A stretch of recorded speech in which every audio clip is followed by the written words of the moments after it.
They said the competition for the White Lycan King's heart was rigged from the start. 100 of the most breathtaking, high-born she-wolves from across the continent gathered at the Sterling estate, each desperate to wear the crown. Among them were supermodels, alpha daughters, and heiresses dripping in diamonds. Then there was Iris, a mute omega wearing a thrifted dress, entered only to fill a quota. Everyone expected her to be eliminated in the first hour. But when the king walked past the line of perfection and stopped in front of the silent girl with the sad eyes, the world realized that power doesn't always roar. Sometimes it whispers. The invitation had smelled like vanilla and expensive cardstock, but to Iris Thorne, it smelled like a death sentence. The great hall of the Sterling estate was suffocating. It was a cavernous space of obsidian stone and vaulted ceilings, currently packed with enough perfume to choke a dragon. 100 women. It sounded like a fairy tale number, but the reality was a logistical nightmare of egos, claws, and silk. Iris stood in the very back row, pressed against a cold marble pillar, trying to make herself as small as possible. She shouldn't be here. She was an omega from the dissolved Moon River pack, working as a waitress at a roadside diner in North Dakota. But the king's decree had been absolute. Every unclaimed female wolf between the ages of 20 and 25, regardless of rank, must present herself. It was a census masquerading as a ball. The White Lycan King, Alistair Sterling, was the last of his kind. The prophecy, a piece of archaic folklore that ruined lives, stated that his mate could be anyone. So, he had to test everyone. "Can you believe they let strays in?" a voice sneered from the row ahead. Iris looked up through her lashes. The speaker was Vanessa Crest. Even in the hinterlands of North Dakota, everyone knew Vanessa. She was the daughter of Alpha Lance Crest of the Golden Summit Pack. She was 5'10", with hair like spun gold and a red dress that cost more than Iris would earn in 10 lifetimes. Vanessa wasn't just here to compete. She was here to be crowned. The tabloids had already dubbed her the future queen. "I heard that one over there doesn't even have a wolf," Vanessa's friend, a brunette named Beatrice, whispered loudly. "And the one in the back, the mute one, I heard she's cursed." Iris looked down at her shoes. They were black flats, scuffed at the toe. She had polished them with a marker pen in the bathroom bus terminal 3 hours ago. She wasn't cursed. She just hadn't spoken a single word since the night the hunters burned her childhood home to the ground. That was 8 years ago. Silence was safer. Silence didn't get, you noticed. "Ladies, attention!" The booming voice of Beta Damon silenced the room instantly. Damon was a massive man, a scar running from his temple to his jaw. He stood on the raised dais at the front of the room. "King Alistair Sterling approaches. You will bow. You will not make eye contact unless spoken to. You will not release your scent to solicit attention. The king's wolf is volatile." A ripple of nervous energy went through the crowd. The White Lycan was a creature of legend, stronger, faster, and colder than any normal alpha. The heavy oak doors groaned open.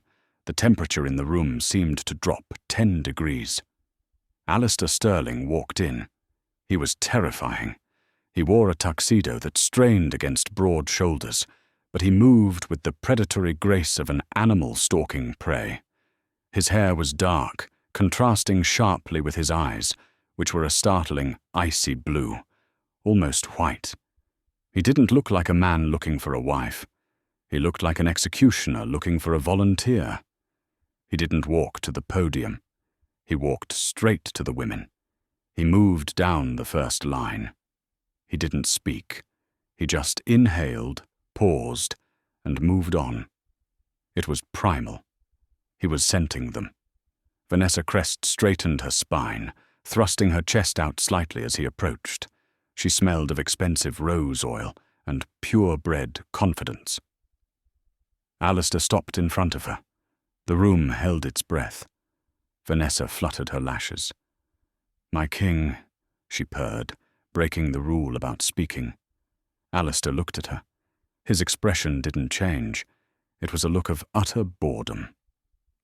"Too much rose," he said, his voice a low baritone that vibrated in the floorboards. "It masks the scent of ambition. Next." Vanessa's face went pale, her mouth falling open. Alistair continued. He moved faster now, dismissing women with a glance. Too fearful, too eager, too weak. Iris's heart hammered against her ribs like a trapped bird. She was in the last row. If she was lucky, he would get bored before he reached her. She just wanted to go home, put on her apron, and pour coffee for truckers who didn't care about bloodlines. But he didn't stop. He cut through the crowd, the sea of silk parting for him. He reached the back row. He stopped 3 feet from Iris. Iris kept her head down, staring at the scuff mark on her shoe. She held her breath, trying to suppress her scent, a mix of rain and wild lavender that she had always been told was too subtle for an alpha to notice. Alistair didn't move. The silence stretched. It became uncomfortable. 5 seconds. 10 seconds. Slowly, Iris felt the weight of his gaze. It was heavy, physical. Unlike the dismissal he had shown Vanessa, this felt like an interrogation. "Look at me," he commanded. It wasn't a shout, but the alpha command in his tone forced her chin up. She couldn't resist it. Iris met his eyes. For a second, the icy blue of his irises swirled, the white wolf within him surfacing. She expected disgust. She expected him to mock her cheap grey dress, which hung loosely on her thin frame. Alistair took a step closer. He invaded her personal space, lowering his head to her neck. He inhaled deeply, his nose brushing the sensitive skin below her ear. Iris shivered, a violent tremor running through her body. Alistair pulled back, his eyes narrowing. "You have no pack mark," he stated. Iris nodded once. "And you have no voice?" She shook her head. Alistair studied her face.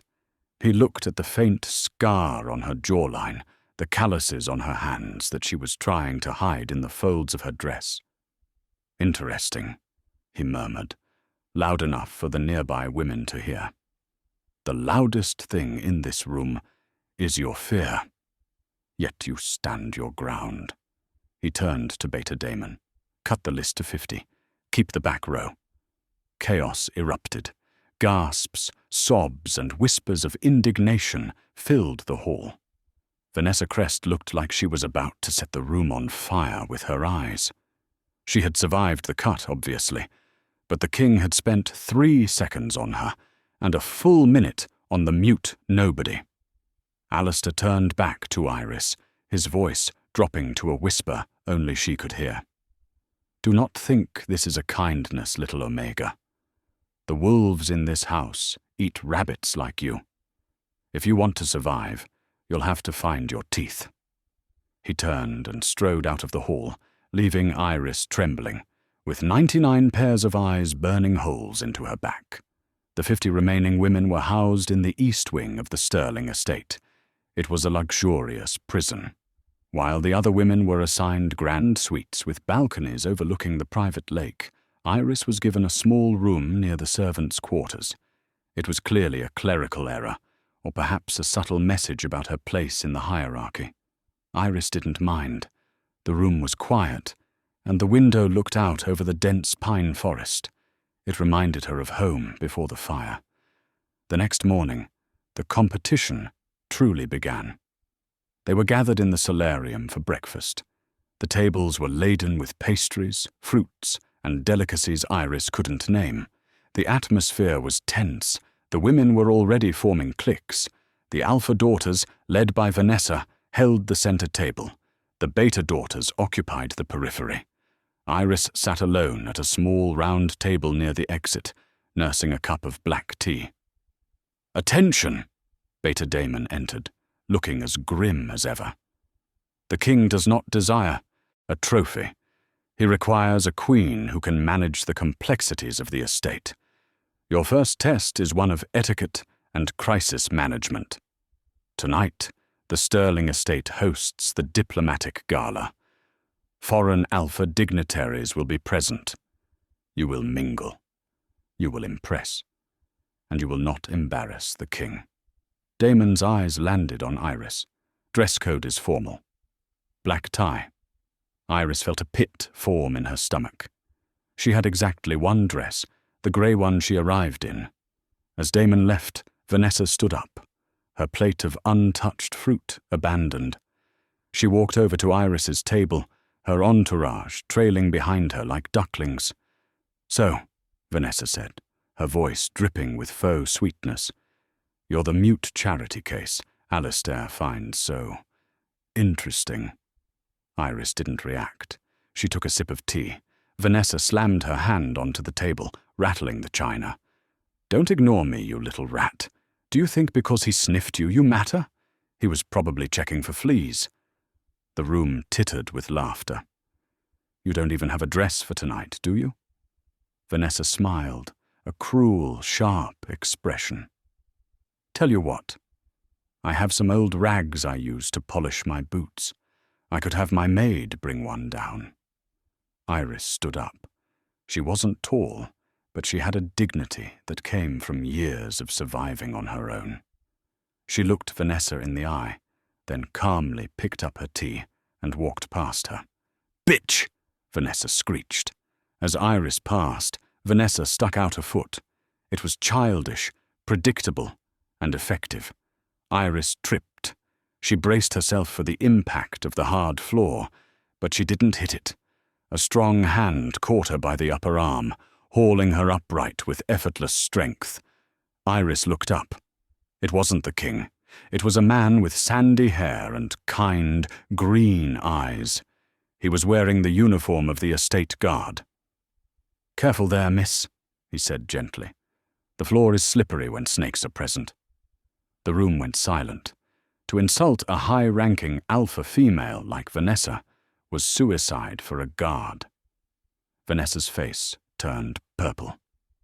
"Do you know who I am? I will have you fired. I will have you flogged." The guard didn't flinch. He released Iris and bowed slightly to Vanessa. "Apologies, Lady Crest. I was merely ensuring the safety of the king's guests. All of them." He turned back to Iris. "Are you hurt?" Iris shook her head, offering him a small, grateful smile. "I'm Lucas," he whispered. "If you need anything, find me." Iris watched him leave. It was the first act of kindness she had experienced in years, but as she looked back at Vanessa, she saw a promise of retribution in the alpha female's eyes.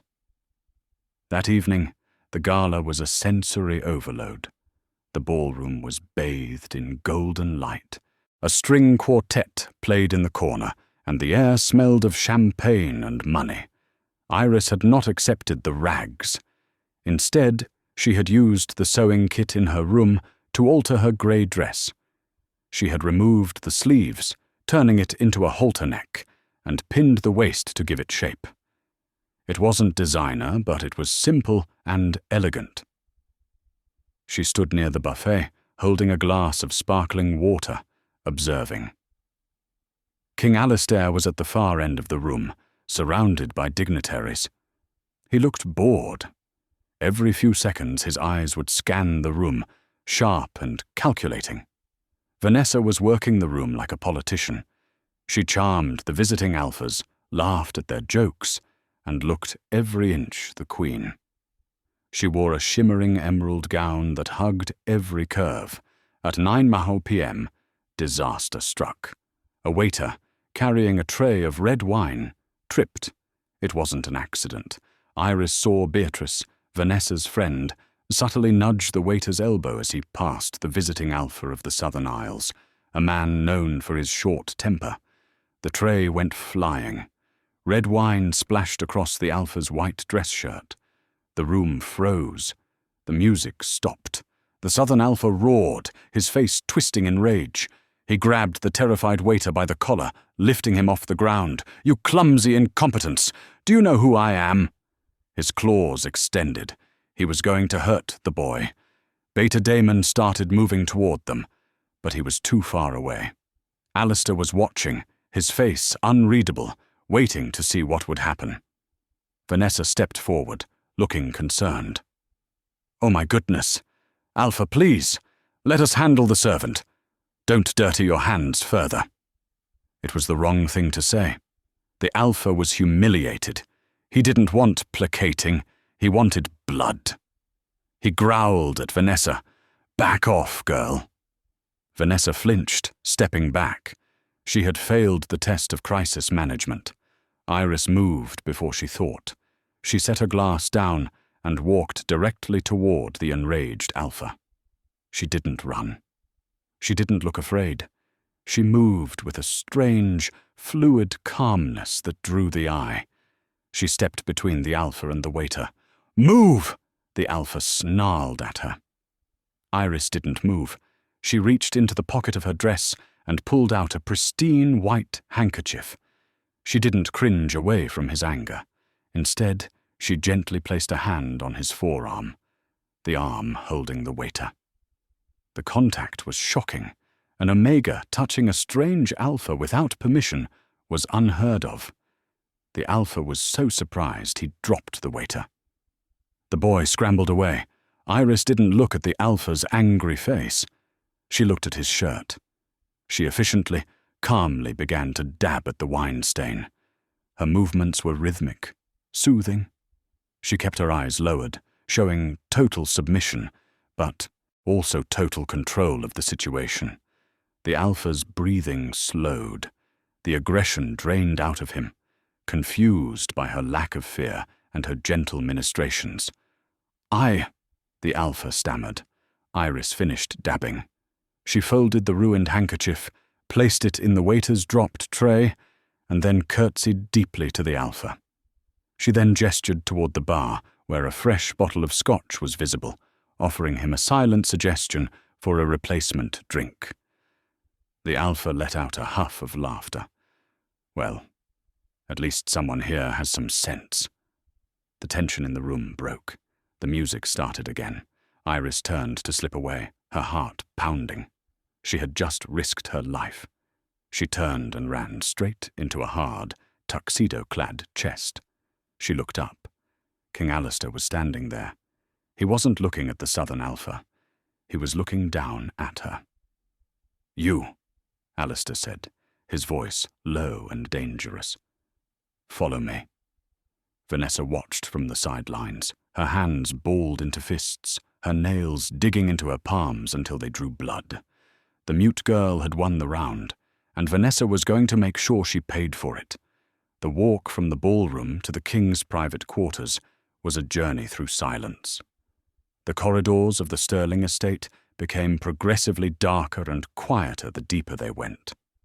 The festive music faded, replaced by the heavy thud of King Alistair's dress shoes on the stone floor. Iris followed 3 paces behind him. Her hands were trembling, but she clasped them together to hide it.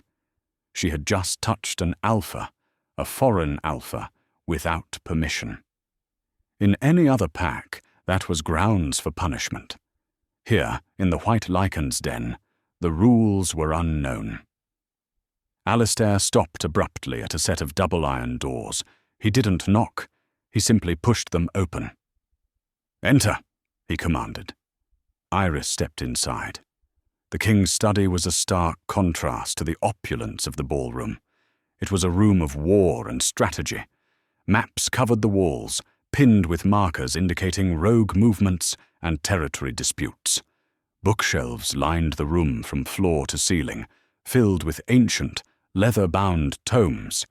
A fire crackled in the hearth, casting long, dancing shadows. Alistair closed the door, sealing them in. The sound of the latch clicking shut echoed like a gunshot. He walked to a heavy mahogany desk and poured 2 glasses of amber liquid. He drank as in one swallow, then turned to face her, leaning back against the desk, his arms crossed over his chest. "Who taught you that?" he asked. His voice wasn't angry anymore. It was curious, sharp as a blade. Iris blinked, confused. She pointed to her throat, reminding him of her silence. Alistair rolled his eyes, a gesture that made him look surprisingly human. "I know you can't speak, woman. I asked, who taught you to handle an alpha in a rage? That wasn't submissiveness. That was manipulation. You grounded him." Iris looked at the floor. She couldn't tell him that she learned it from her father, a man who had been a healer before the hunters came. She couldn't tell him that she used to calm the wounded wolves who came to their door in the middle of the night. Alistair pushed a notepad and a heavy fountain pen across the desk. "Right." Iris approached the desk. She picked up the pen. It was heavy, made of silver. She hesitated, the nib hovering over the paper. "I grew up in a house of anger," she wrote. "I learned that fighting fire with fire burns down the house. Sometimes you need water." She turned the pad around. Alistair read it. His eyebrows lifted slightly. "A philosopher," he mused. "Most Omegas in your position would be begging for mercy or trying to seduce me. You give me metaphors." He walked around the desk and stood directly in front of her. The sheer size of him was overwhelming. He radiated heat and a scent of pine and ozone that made Iris's wolf, usually dormant and timid, stir within her. "Why are you here, Iris?" he asked softly.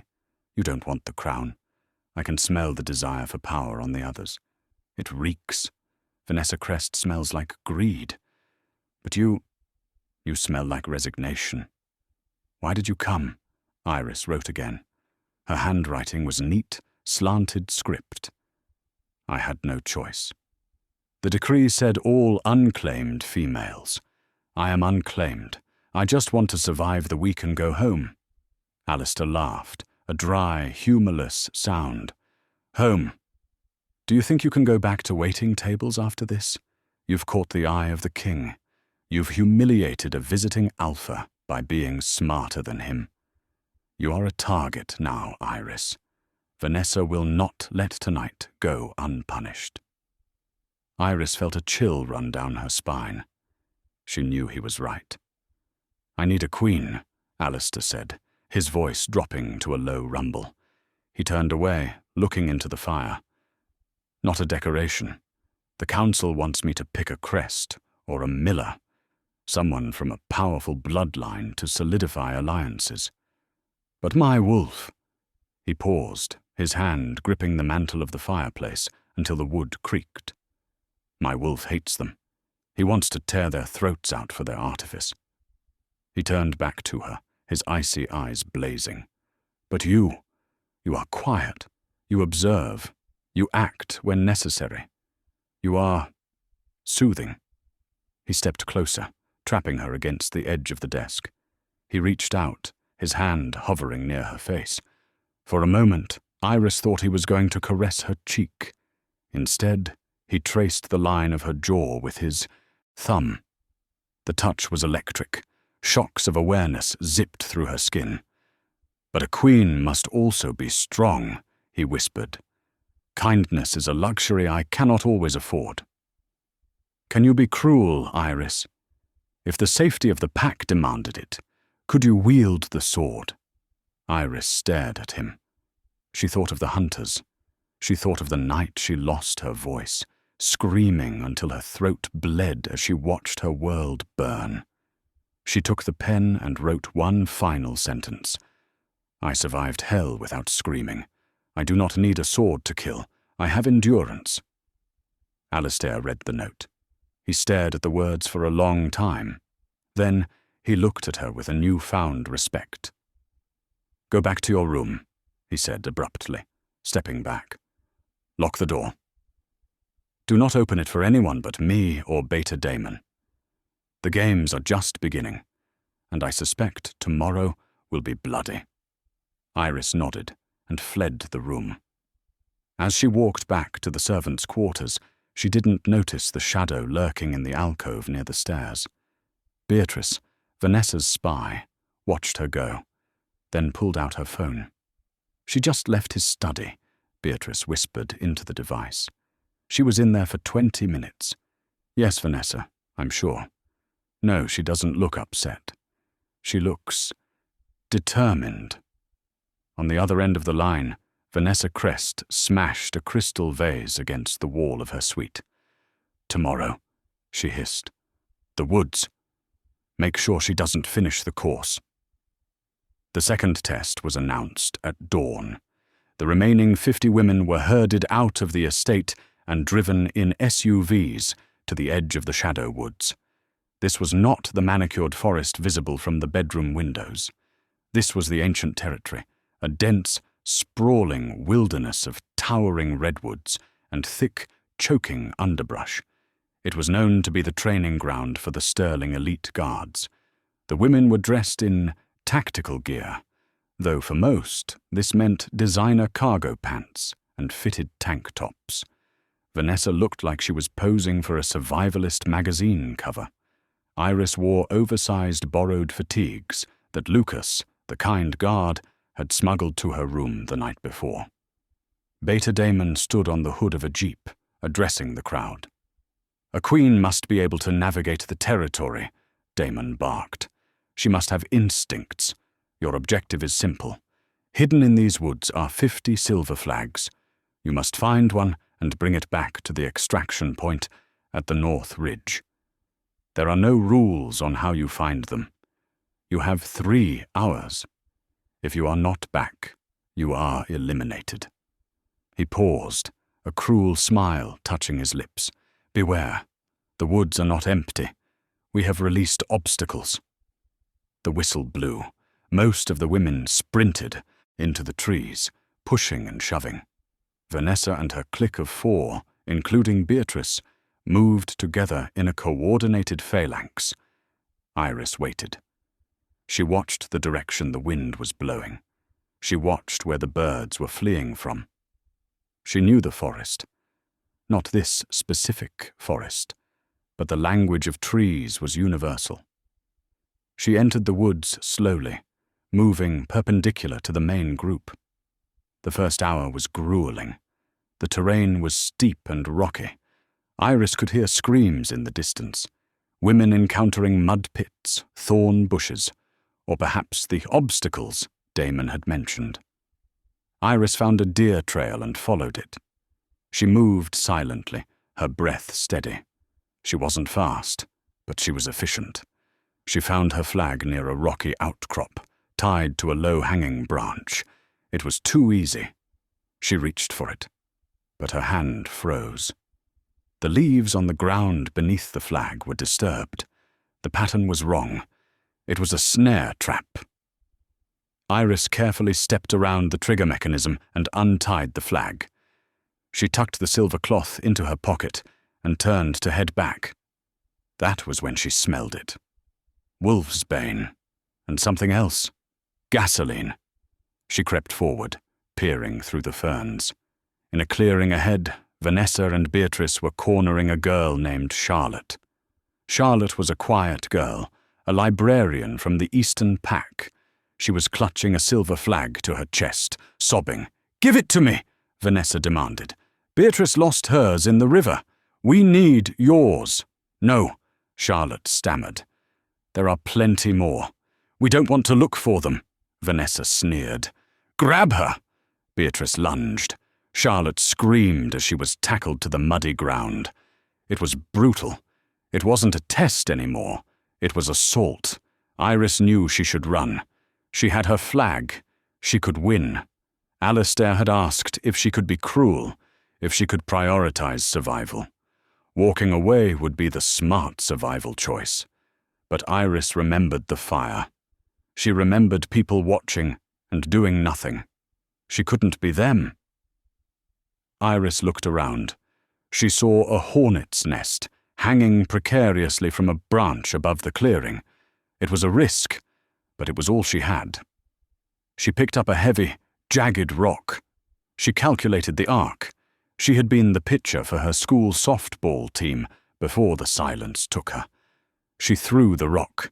It sailed through the air and struck the branch holding the nest. Snap! The nest plummeted, crashing onto the ground right between Vanessa and Beatrice. A furious buzzing sound filled the air. "Bees, run!" Beatrice shrieked, scrambling off Charlotte. Vanessa swatted at the air, panic replacing her arrogance. "My face! Watch my face!"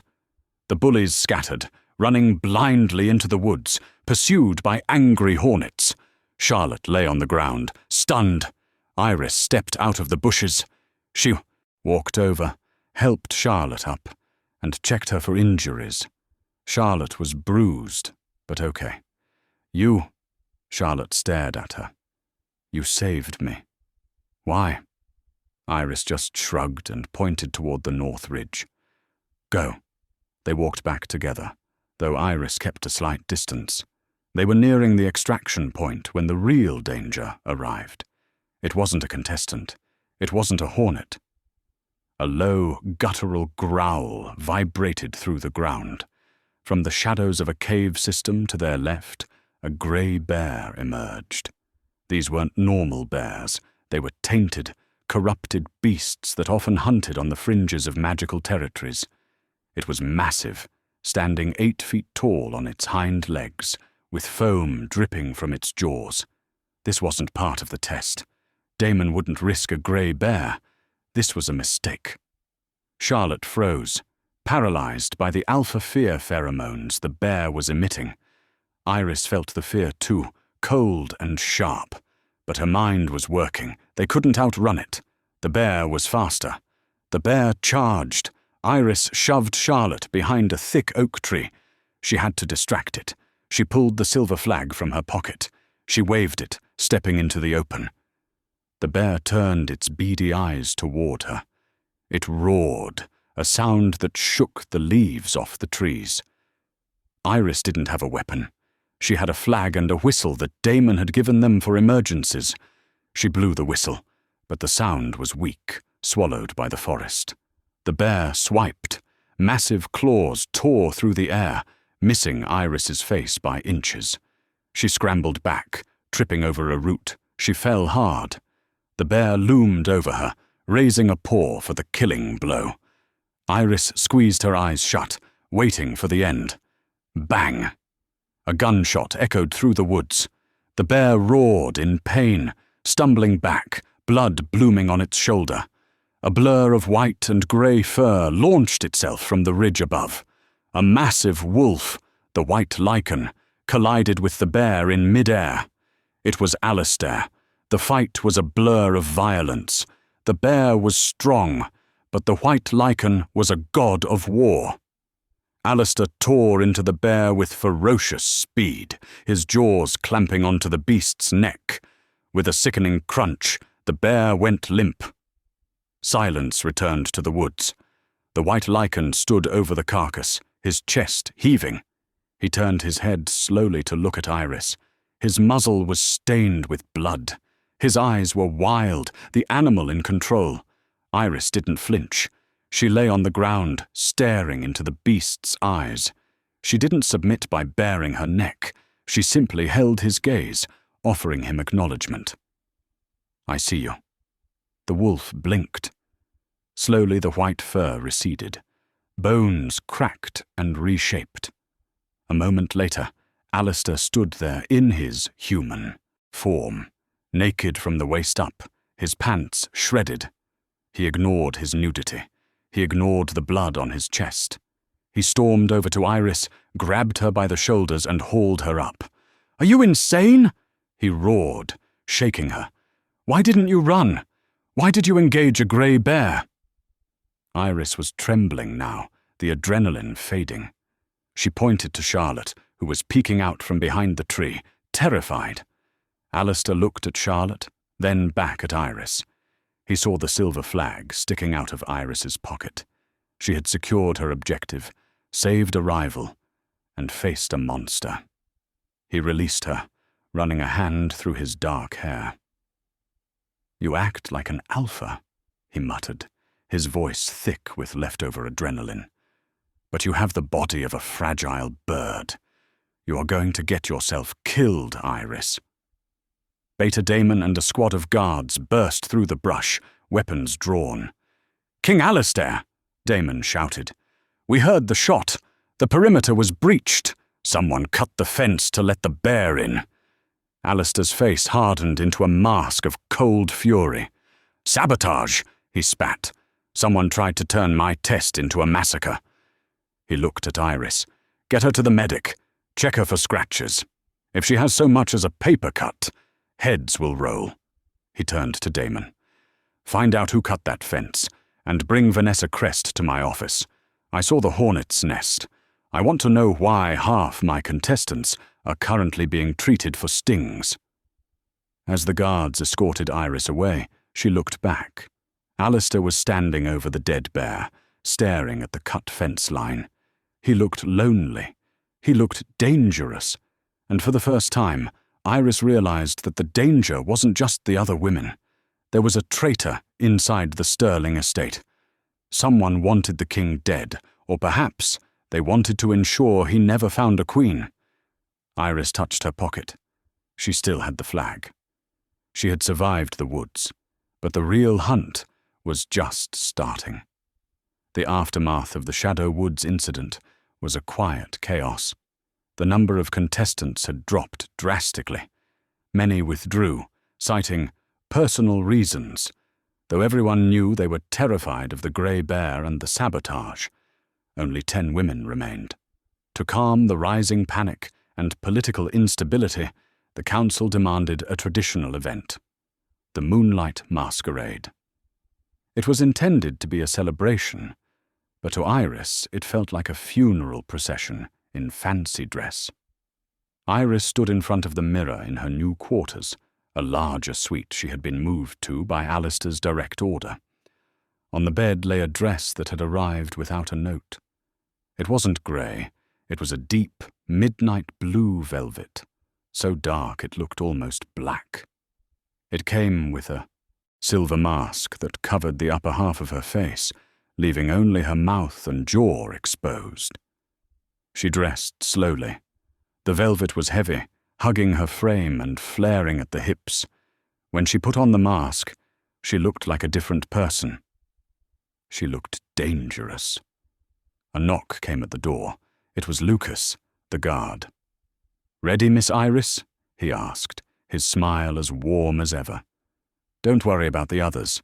The king has doubled the security. Nothing gets in or out tonight without a full scan." Iris nodded, giving him a small, trusting smile. She felt safe with him. In a castle full of wolves, he was the only one who acted like a sheepdog. The ballroom was transformed. The ceiling had been enchanted to look like the night sky, complete with shooting stars. The remaining 10 contestants were circling the floor, each wearing elaborate masks. Vanessa Crest was there, of course, wearing a mask of gold feathers that made her look like a bird of prey. She was clinging to the arm of her father, Alpha Lance Crest, a man with cold eyes and a smile that didn't reach them. King Alistair sat on his throne at the head of the room. He wore a simple black domino mask. He looked bored, twirling a stem of crystal glass in his fingers. When Iris entered, the room didn't go silent, but the temperature seemed to shift. The midnight blue dress absorbed the light, making her look like a void in the center of the room. Alistair sat up straight, his eyes locked onto hers across the expanse of the floor. He stood up. He ignored the protocol. He ignored the council elders whispering in his ear. He walked straight to Iris. "You wear the night well," he said, his voice low. He extended a hand. "Dance with me." It wasn't a question. Iris placed her hand in his. His skin was hot, calloused. He pulled her onto the floor, his other hand settling firmly on her waist, pulling her flush against him. They moved to the music, a slow, haunting waltz. "The investigation regarding the fence is ongoing," Alistair murmured into her ear as they turned. "My head of security found traces of a bolt cutter in the servants' quarters. They are blaming a gardener. But I know better." He pulled her closer, his nose grazing her temple. "You smell of rain and fear, Iris. Why are you afraid? I won't let them touch you." Iris looked up at him. Her eyes, framed by the silver mask, were wide. She wanted to tell him that she wasn't afraid of the women anymore. She was afraid of the feeling in her chest, the way her heart synchronized with his. She was an Omega. He was the king. This story didn't have a happy ending for people like her. The music ended. Alistair didn't let go immediately. "King Alistair," a booming voice interrupted the moment. It was Alpha Lance Crest. He stood nearby, holding 2 ornate goblets. Vanessa stood beside him, smirking beneath her mask. "A toast!" Alpha Crest boomed, drawing the room's attention. "To the king, and to the final selection. May the strongest bloodline prevail." Crest handed 1 goblet to Alistair, and kept the other for himself. "To the king!" the room echoed. Alistair took the goblet. He looked at Iris, his eyes softening for a fraction of a second, before raising the cup to his lips. Iris froze. As the goblet moved past her face, a scent hit her. It was faint, buried under the heavy aroma of spiced wine and cinnamon. But she knew it. Bitter almonds. And beneath that, something metallic.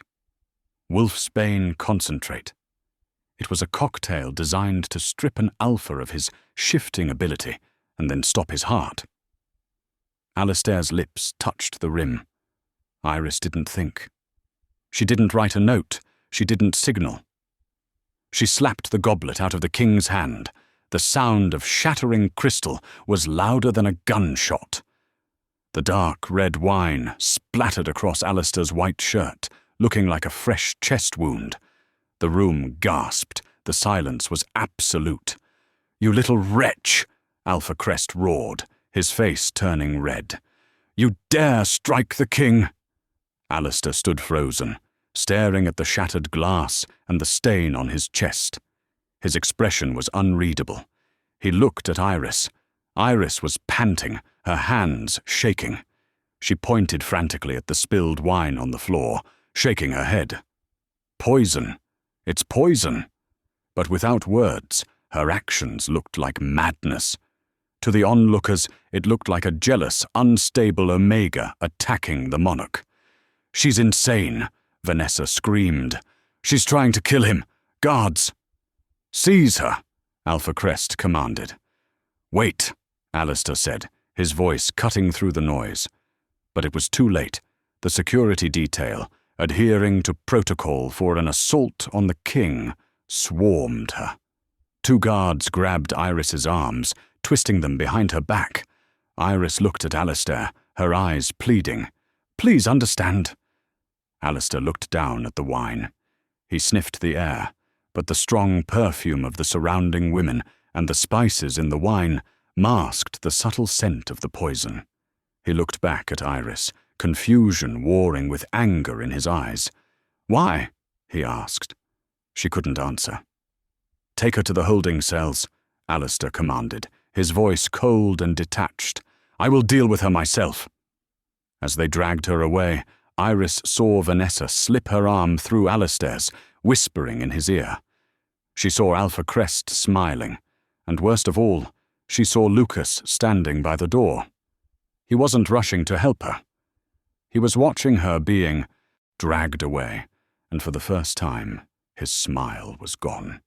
His face was a mask of cold indifference. The holding cells beneath the Sterling estate were carved directly into the bedrock. It was cold, damp, and smelled of centuries of misery. Iris sat on the stone cot, hugging her knees to her chest. They had taken her mask. They had taken her shoes. She was barefoot on the freezing stone. She wasn't crying. Tears were a waste of hydration. She was thinking. The poison was sophisticated. Alpha Crest wouldn't have been stupid enough to hand the king a poisoned cup himself unless he had a scapegoat. Her. They had set her up. If she hadn't knocked the cup away, Alistair would be dead, and they would have blamed the mute stray who had been close to him all night. By knocking it away, she had saved his life, but condemned herself as a lunatic. The heavy iron door groaned open. Iris looked up, expecting Alistair. It was Lucas. He entered quietly, closing the door behind him. He carried a tray with a bowl of stew and a bottle of water. "I'm so sorry, Iris," he said, his voice full of that familiar gentleness. "The king is furious. He thinks you were trying to embarrass him in front of the council." Iris watched him. Something was wrong. His scent. It had changed. Underneath the soap and leather, there was a spike of adrenaline. Guilt. He set the tray down on the cot. "You need to eat. Keep your strength up. I'm going to try to talk to him for you." Iris looked at the food. She looked at Lucas. She remembered the woods, the cut fence. Lucas had been the one to give her the tactical gear. He knew exactly where she would be. She remembered the accident with Vanessa in the dining hall. Lucas had been there instantly. He wasn't a sheepdog. He was the wolf in sheep's clothing. Iris stood up. She backed away from the tray. Lucas sighed, his shoulders dropping. The kind expression vanished, replaced by a look of weary annoyance. "You really are smarter than you look. It's annoying." He drew his service pistol. A silencer was already screwed onto the barrel. "You weren't supposed to survive the bear," Lucas said conversationally. "And you definitely weren't supposed to knock that cup out of his hand. You were supposed to be the tragic victim or the jealous assassin. Either way, you're ruining the timeline." Iris pressed her back against the cold stone wall. "Why?" she mouthed. "Why?" Lucas laughed quietly. "Because Alistair is weak. He lets omegas and strays think they have value. He talks about reform. Alpha Crest will bring order, and I will be his head of guard." He raised the gun. "Don't worry. I'll tell him you attacked me and I had to fire in self-defense. Suicide by guard. It's tragic, really." Iris closed her eyes. She thought of her father. She thought of the fire. At least it would be quick. Click. The sound of the trigger being pulled echoed in the small cell. But there was no bang. Lucas frowned, looking down at his gun. "Jammed?" "No," a voice growled from the shadows of the corridor. "Unloaded."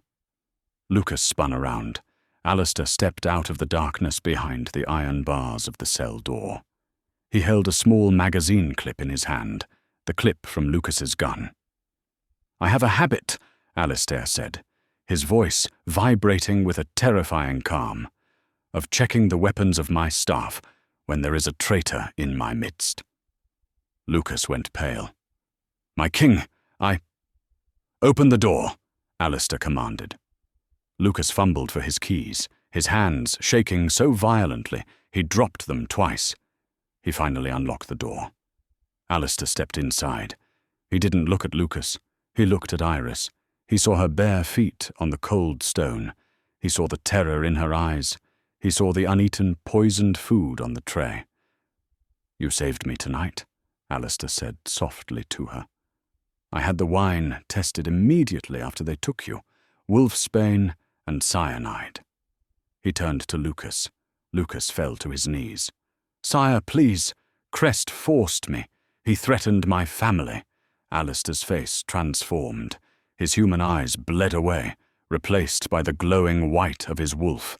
His canines extended. "You betrayed your oath," Alistair snarled, "and you tried to kill her." He didn't give Lucas a trial. He didn't wait for a council hearing. The White Lycan moved with a speed that the eye couldn't track. There was a wet snap. Lucas fell to the floor, motionless. Iris gasped, covering her mouth. Alistair stood over the body, his chest heaving. He took a deep breath, composing himself, forcing the wolf back down. He turned to Iris, his hands held out to show he meant no harm, though they were trembling with rage. "I am sorry," he said, his voice breaking. "I am so sorry I let them take you." He took off his tuxedo jacket and wrapped it around her shoulders. It was warm and smelled of him. Cedar, rain, and raw power. "We have to go," Alistair said, buttoning the jacket for her with surprisingly gentle fingers. "Crest thinks he has won. He thinks you are locked away, and I am confused. We are going to correct him." Iris looked at the dead guard, then up at the king. She reached out and took his hand. She squeezed it. "I'm with you." Alistair looked at her hand in his. "You don't have a voice, Iris," he whispered. "But tonight, you are going to roar louder than any of them."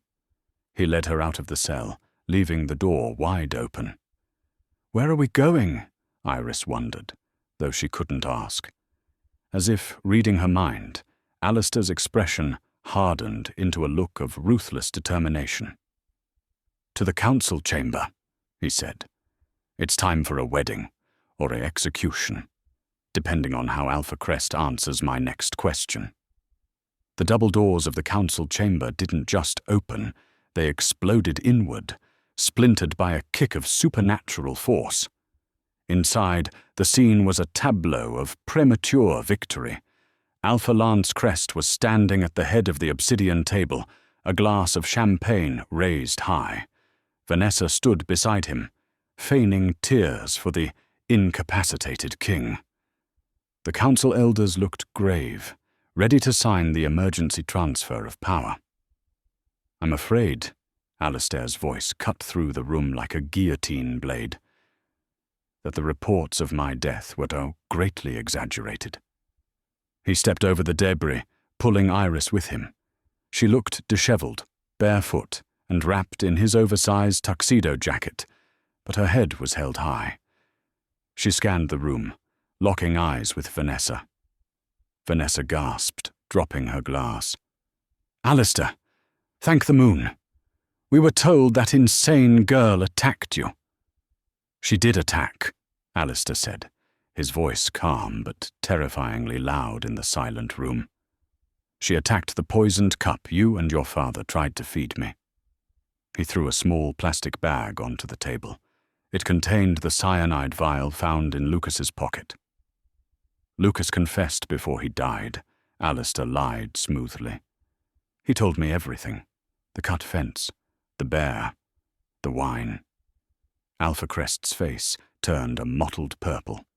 "You take the word of a mute stray over an alpha of the blood?" "I take the word of my mate," Alistair snarled. The room gasped. Iris looked up at him, shocked. He hadn't marked her.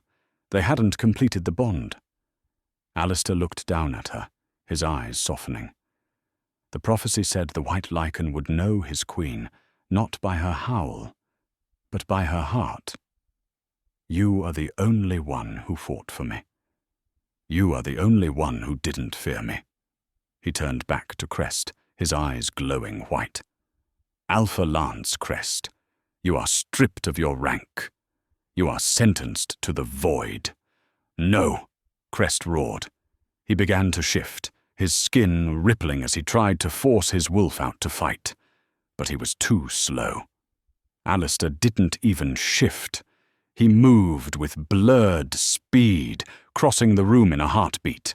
He grabbed Crest by the throat and slammed him against the stone wall with enough force to crack the masonry. The fight was over before it began. "Take him away," Alistair commanded the royal guard, who had flooded into the room. Vanessa fell to her knees, sobbing. "I didn't know. Daddy made me do it. Alistair, please, I love you."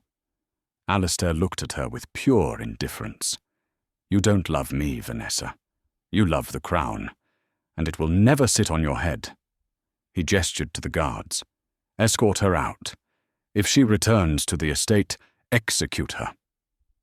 As the screaming crests were dragged away, silence returned to the chamber. The council elders bowed low, terrified. Alistair ignored them. He turned to Iris. He took her hand and led her to the massive throne at the head of the table.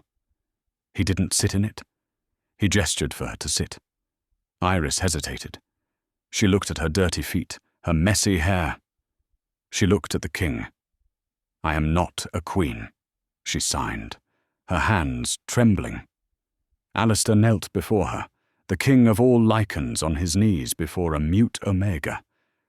"You possess a power they will never understand," he whispered, kissing her knuckles. "You don't need a voice to command, Iris. Your actions screamed loud enough to save a kingdom." He stood up and placed his hand on the back of her neck. "Will you accept me? Not as a king, but as the man you saved?" Iris didn't write a note. She didn't sign. She simply reached up, grabbed the lapels of his shirt, and pulled him down into a searing kiss. At that moment, a shockwave of energy blasted through the room. A mark, a silver crescent moon intertwined with a white wolf, bloomed on Iris's neck. The mating bond snapped into place, absolute and unbreakable. The White Lycan had chosen. And as the council bowed to their new silent queen, the world learned a valuable lesson. The loudest wolf in the pack isn't always the leader. Sometimes, the most dangerous thing in the room is the one who watches, waits, and strikes without a sound. And that is the incredible story of how a silent Omega defeated the strongest alphas to win the heart of the White Lycan King.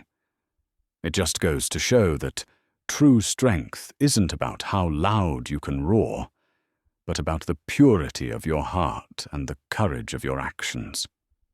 Iris proved that you don't need a voice to be heard. What did you think of that ending? Do you think Vanessa got what she deserved? Or was she just a pawn in her father's game? And would you have risked your life to save the king like Iris did? Let me know your thoughts in the comments below.